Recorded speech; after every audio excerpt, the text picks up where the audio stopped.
I'll be giving a quick community sharing slash testimony about my experience in Korea. So,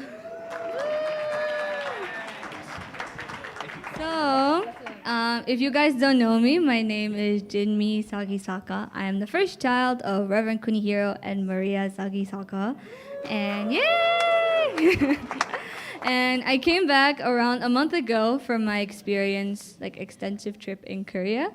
And during that time, I experienced a lot of grace. And if you could go to the next few slides, it's just a few pictures.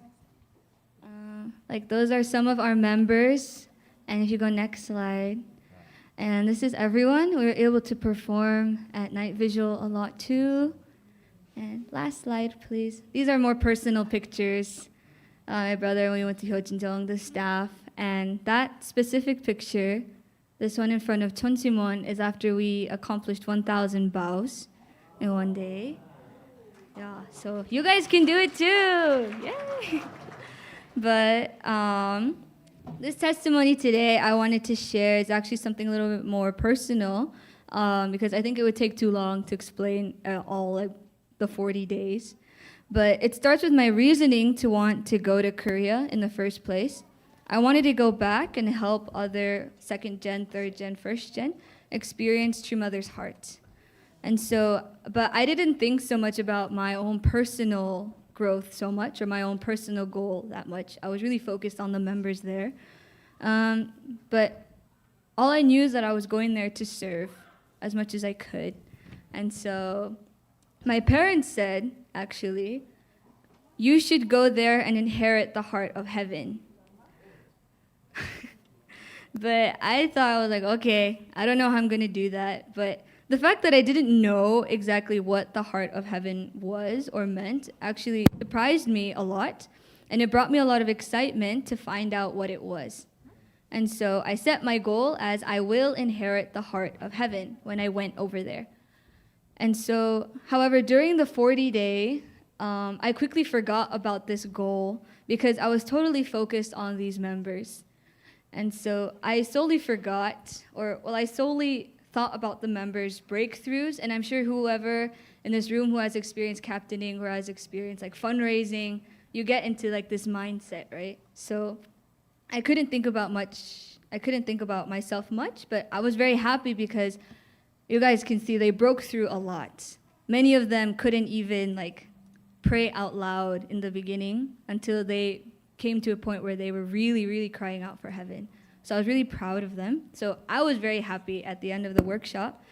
But I realized after a few days of reflection that I wasn't totally satisfied with myself because I couldn't figure out how I grew.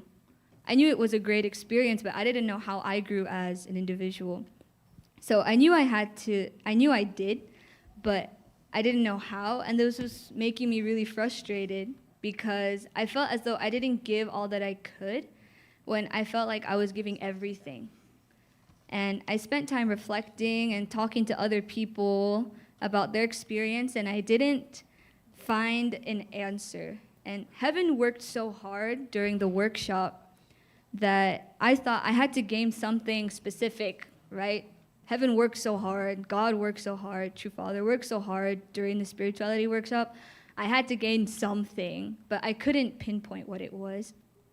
Until the very last day, like skip forward, like a month, but skip forward, I went inside Cheonsimwon to offer my last wish paper. And so I prayed earnestly that the devotions I offered here could be used by heaven and that all the members and the staff's devotion could be something that Spirit World could be proud of. And after offering the wish paper, I reached out for a letter that contains two parents' words. And when you go inside Cheonsimwon or in Las Vegas, after you offer donation, you can get a letter. And so I didn't think much about this letter. Honestly, I was going really fast because like someone was already starting like a program, and so I was just going super fast, pick up my letter and go. But I didn't think much of it, but I sat down and I read the letter and I immediately started to cry because the letter said, just as nature moves according to natural laws, our minds must move centered on Chonchim, the heart of heaven. And so it was like God brought me actually to the start, reminding me like the goal that I set a long time ago. And the thoughts, like, you never forgot, huh? What I really wanted to accomplish. Am I really someone who inherited the heart of heaven? Because it seemed like such a huge task.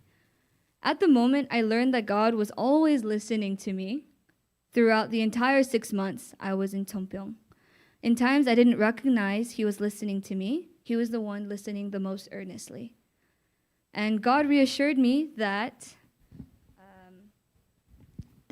then I accomplished what I had to do, which was inherit the heart of heaven, inherit God's heart. And I realized that inheriting the heart of heaven wasn't about some huge achievement. I wasn't gonna I did break through spiritually, but I didn't have that huge spiritual experience. But it was about the intimacy, about being heard by God and knowing that I was heard by God. And it's not perfect, however, it's a start.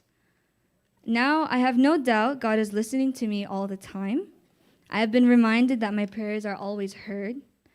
And we live in a time where we can directly communicate with spirit world. With God. But I think the first step to communication is listening. And so God has always been listening to me. And more than anything, it brought me so much happiness and it brought me so much reassurance. So therefore, I have become a more confident and happy person. Thanks to this community, me and my brother were able to have this experience and experience this grace. So I'm very grateful to all of you. And thank you. This is very short. I was only given 5 minutes. I'm so sorry. But this has been my testimony. 감사합니다. 사랑합니다.